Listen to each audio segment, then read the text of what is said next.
Shalom, selamat siang. Perkenalkan, nama saya Nuni Dombo. Saya dari Fakultas Fisip dan dari Program Studi Hubungan Internasional. Di sini saya akan menjelaskan tentang eksploitasi tambang emas Blok Wabu, ancaman terhadap lingkungan dan hak masyarakat adat Intan Jaya.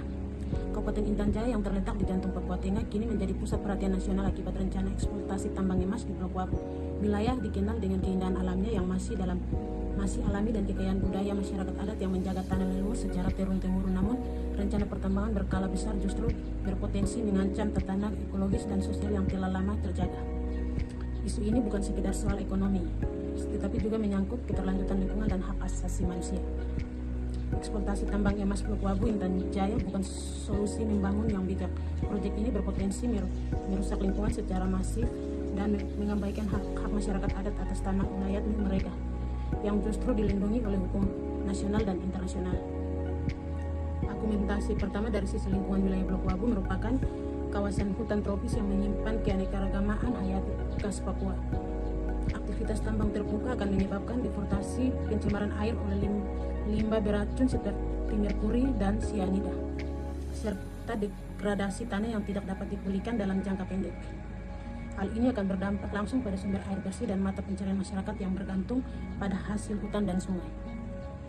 Kedua, eksploitasi tambang dilakukan di atas tanah adat tanpa adanya proses konsultasi yang bebas didahului dan dikonfirmasi PPIC dengan masyarakat setempat sebagai diamankan dalam deklarasi PBB tentang hak-hak masyarakat adat. Amnesty International melaporkan bahwa masyarakat Intan Jaya tidak dilibatkan secara utuh dalam proses perencanaan proyek tambang. Mereka juga mengeluhkan intimidasi serta kehadiran aparat keamanan yang meningkat tajam sejak rencana tambang mulai dibicarakan.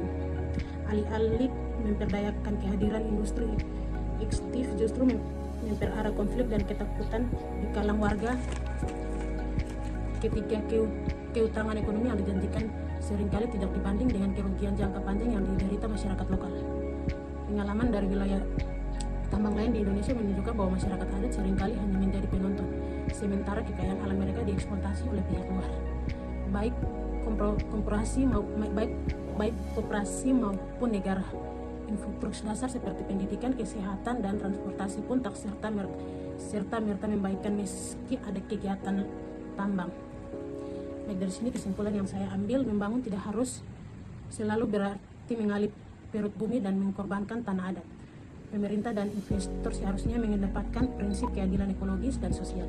Intan Jaya seharusnya diberi ruang untuk membangun berdasarkan potensi lokal yang berkelanjutan seperti pertanian, organisasi, ekowisata, atau pengelola hasil hutan non-kayu. Jika eksploitasi tambang di Blok Wabu tetap dipaksakan, maka bukan hanya lingkungan yang akan hancur, tetapi juga harta dan martabat masyarakat adat Papua yang selama ini menjaga tanahnya dengan penuh penghormatan. Saatnya pemerintah berpihak pada suara rakyat dan bumi, bukan sekedar pada logika investasi. Terima kasih.